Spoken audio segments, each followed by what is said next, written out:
Empezamos por el último momento, mientras Cecilia Devana, Facundo Pastor se van sentando y ya decimos que están en el estudio el ministro Guillermo Dietrich y el padre Pepe, el padre Di Paola. Atención, último momento. El dato que le faltaba a la guerra de los espías.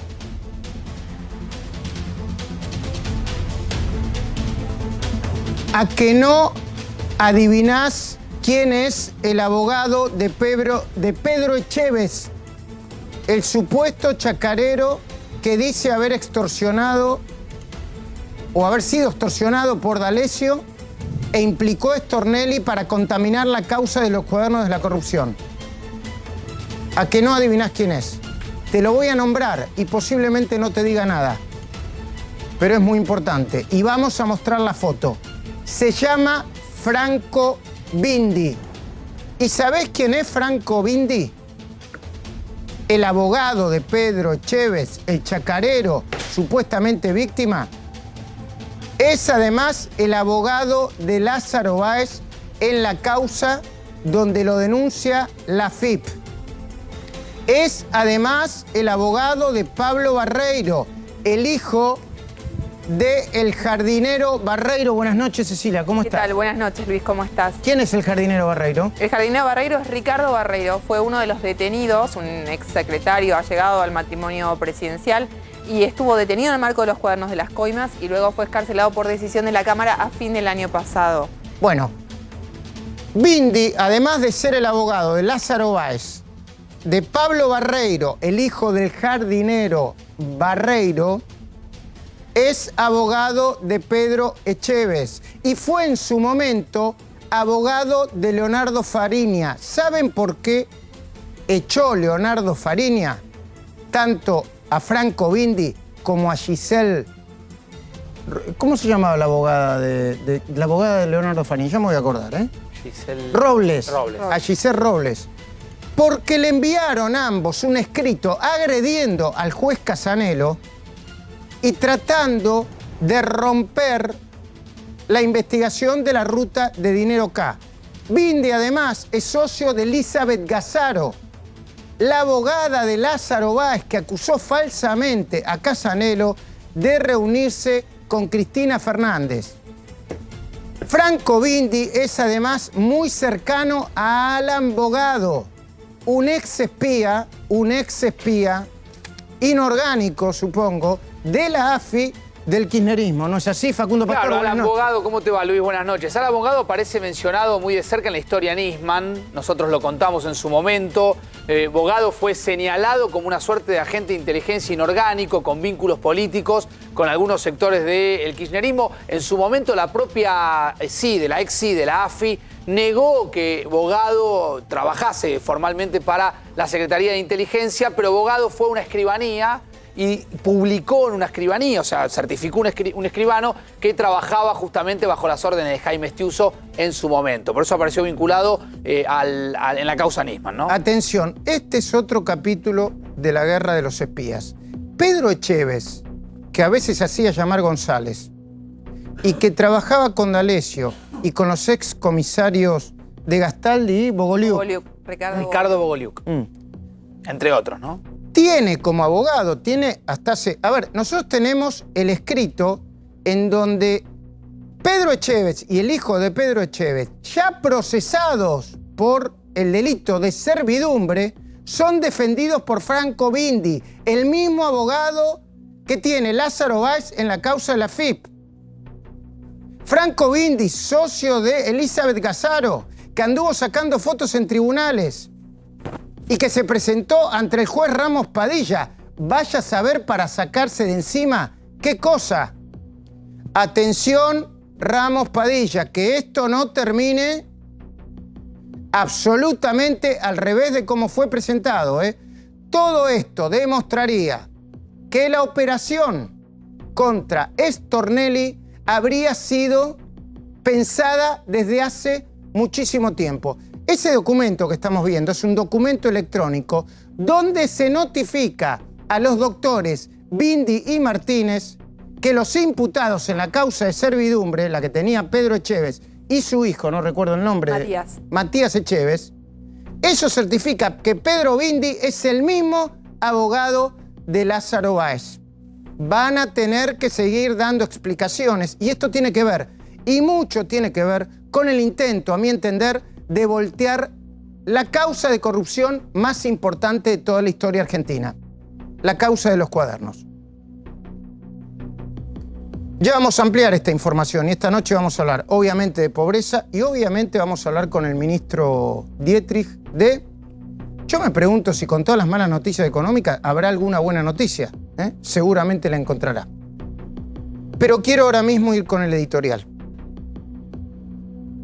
Acá hay un sacerdote, así que voy a ponerle al editorial toda la piedad que le pueda poner desde el punto de vista humano.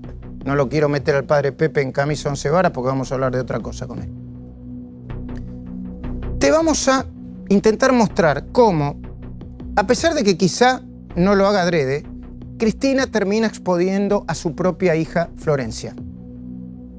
¿Cómo y por qué Cristina expone a su hija Florencia?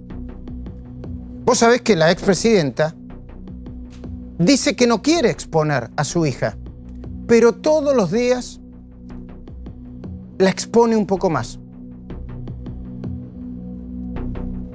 Todos los días lo hace un poco más.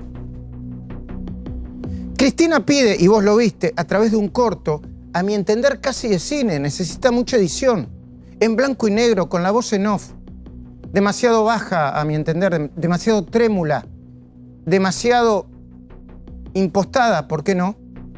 Pide que no se metan con su hija, que mejor se metan con ella. Brevemente, recordemos cómo lo hace. Estás escuchando esto porque, una vez más, en Comodoro Pi, no solo se violan los derechos de los ciudadanos y las ciudadanas, que somos opositores al gobierno de Mauricio Macri, sino que también se violan todos los derechos de nuestros hijos y de nuestras hijas. Mi hija, Florencia, producto de la persecución feroz a la que fue sometida, empezó hace ya un tiempo a tener severos problemas de salud. El brutal estrés que sufrió devastó su cuerpo y su salud. Es muy terrible para una joven que la acusen de haber ingresado a una asociación ilícita el mismo día que murió su padre, sí, el 27 de octubre del 2010. Los hijos se convierten en herederos forzosos de su padre por la ley, no porque quieran serlo. Y decidió hacer una consulta médica ya por el prestigio internacional que tiene el sistema de salud cubano, que como todos saben es de altísima calidad. Allí la revisaron y le indicaron que debía comenzar un tratamiento. En febrero volvió a viajar a La Habana para realizar un curso intensivo para guionistas de cine. No pudo siquiera iniciarlo porque cuando llegó luego del vuelo, su estado de salud... Bueno, ahí está.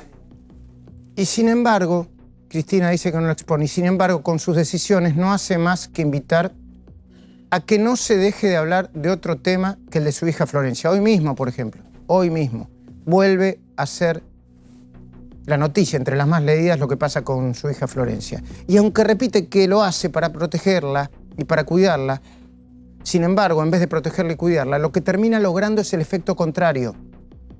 Y supongo yo, aunque no soy psicoanalista, que lo hace de una manera no intencional, de forma inconsciente. No quiero pensar mal. Lo último que hizo Cristina para proteger, según ella, a Florencia fue divulgar un parte médico la semana pasada. El parte médico del Instituto de La Habana, en el que está supuestamente recuperándose de una patología que podía haber encontrado alivio y cura en cualquier centro médico de Buenos Aires con esa especialidad. Nosotros lo averiguamos y es así. Cristina en esa oportunidad lo primero que hizo fue aclarar que lo divulgó ese parte médico no porque era su deseo, sino porque ella, su hija Florencia, así lo había pedido. Ahora vamos a llegar al análisis político. Pero Florencia está procesada y acusada de ser miembro de una asociación ilícita y de lavar dinero. junto a su madre y a su hermano, Máximo Kirchner, en 2 causas judiciales. Corregime, Cecilia, si no es así. Los Sauces y Otesur. La pena máxima que le cabría como partícipe de una organización criminal diseñada desde el Estado es aproximadamente 10 años. 10 años. 10 años. El problema con su viaje a Cuba y su certificado médico lo tiene en la primera causa, en el primer expediente, el expediente de los Sauces. Es ante los tribunales del Tribunal Oral número 5, los que tramitan el expediente, donde Florencia Kirchner va a tener que comparecer cuando empiece el juicio. ¿Cuándo? Quizá después de la feria judicial de invierno. Sí, así es, Luis. Se estima más o menos que esa va a ser la fecha, aunque no hay una fecha exacta, es más o menos para esa época. Acá hay que detenerse después en los 30 días, ¿eh? Sí. Porque el fiscal está diciendo no más de 30 días. Exactamente. La pregunta es ¿por qué? Bueno, tienen que empezar a definir, ¿no? Porque lo que entregaron no fue suficiente para el cuerpo médico forense para establecer cuál es la situación de Florencia. Y lo que dicen es, desde Cuba se dice que ella no puede viajar, se respeta eso, pero necesitamos una historia clínica completa para poder evaluar su situación. Lo que tenemos no nos alcanza. Eso es lo que le dijo el cuerpo médico forense al fiscal Diego Velasco, que ahora le dio esta, digamos, ultimátum, si se quiere, a la defensa de Florencia. Y a este tribunal, Cristina, quien insiste en que no quiere poner a su hija, le pidió permiso para permanecer 45 días en Cuba, al mismo tiempo que publicó un certificado expedido por los médicos de ese país. Sin embargo, hoy el fiscal Diego Velasco le respondió que solo le otorgaría, como dijo Cecilia, 30 días, mientras los magistrados le pidieron a los peritos de la corte la historia médica completa de su hija Florencia. Mirá qué nivel de exposición. Los peritos quieren saber, entre otras cosas, si el certificado que presentó Cristina es válido, si la historia clínica está completa o es un recorte a medida, si Florencia, a pesar de su rehabilitación, podría viajar o no en avión, supongo, ¿no? Sí. Si eventualmente podría seguir el tratamiento en Argentina. De nuevo, Cristina dice que no quiere exponer a su hija, pero el viaje a Cuba está repleto de conjeturas lógicas. Lo hablamos el otro día con Sapsay. La primera conjetura es que Florencia no tiene fueros como si los posee su madre y su hermano Máximo. Y que si el tribunal oral confirma su responsabilidad penal, podría terminar en la cárcel, o sea, detenida. La segunda conjetura es que Argentina y Cuba jamás firmaron un tratado de extradición y eso implica que si Florencia no compareciera, nadie podría ir a buscarla con la fuerza pública, ¿no? No. Porque no hay tratado de extradición. La tercera conjetura es por qué Cristina y Florencia Kirchner eligieron precisamente Cuba y no la Argentina o los Estados Unidos, donde la dolencia que padece Florencia, ahora no recuerdo el diagnóstico, se trataría, dicen los especialistas, con la misma o mejor eficacia que la que se promete en Cuba, en la isla. Hasta ahora, toda la dirigencia política venía haciendo una interpretación muy cuidadosa y políticamente correcta sobre las verdaderas intenciones de Cristina.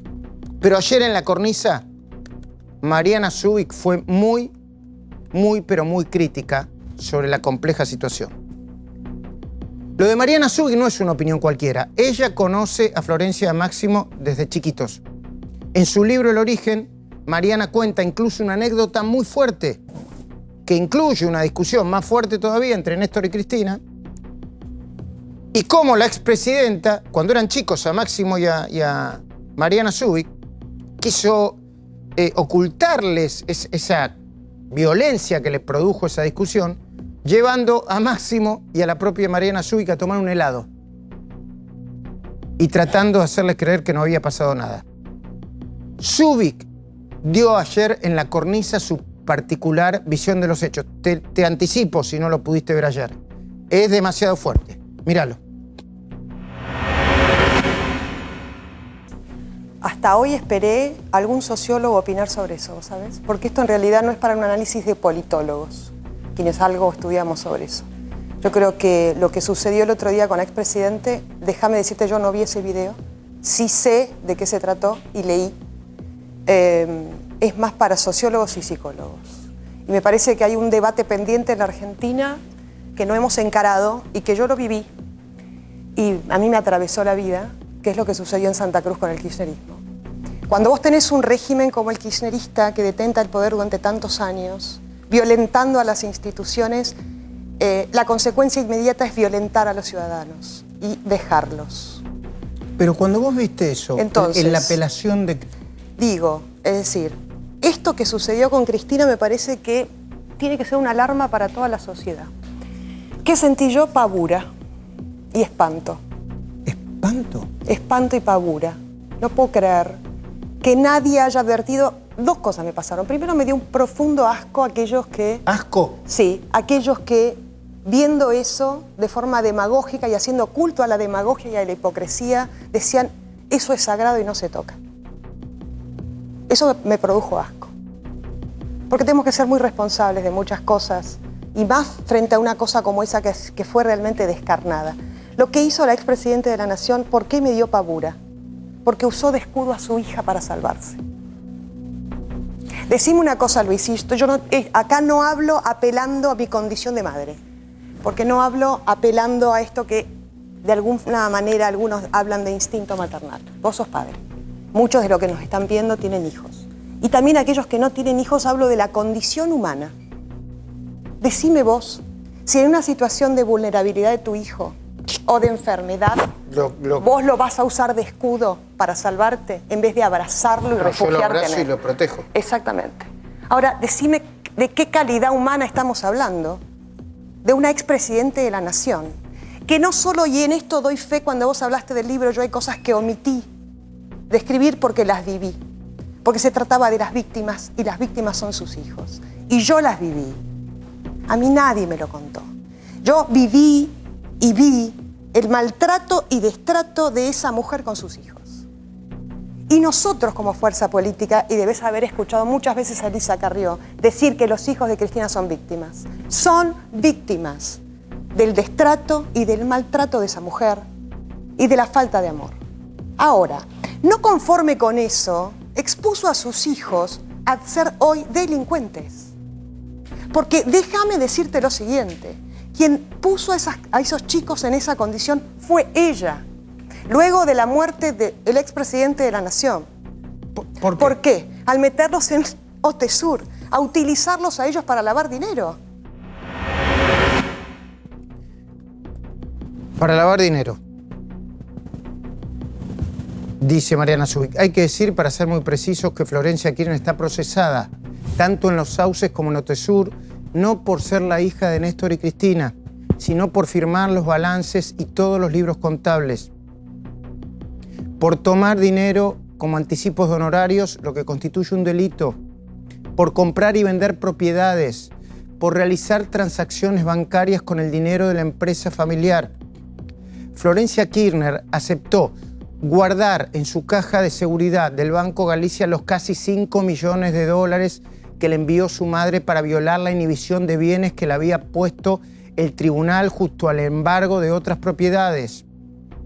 Pero más allá de esto está la cuestión política. La de la incertidumbre con la que juega Cristina sobre su candidatura. La incertidumbre potenciada por su nuevo Oscar Parrilli, le digo yo, el ex embajador del Vaticano, Eduardo Valdés, quien sugirió que Cristina se bajaría para que dejen de atacar a sus hijos.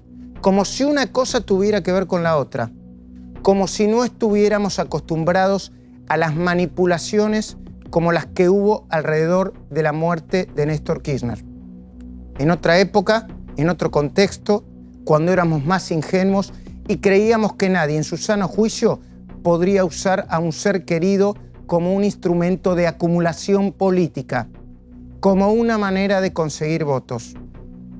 Ojalá que la manera en que Cristina está exponiendo a Florencia sea inconsciente, no intencional. Ojalá.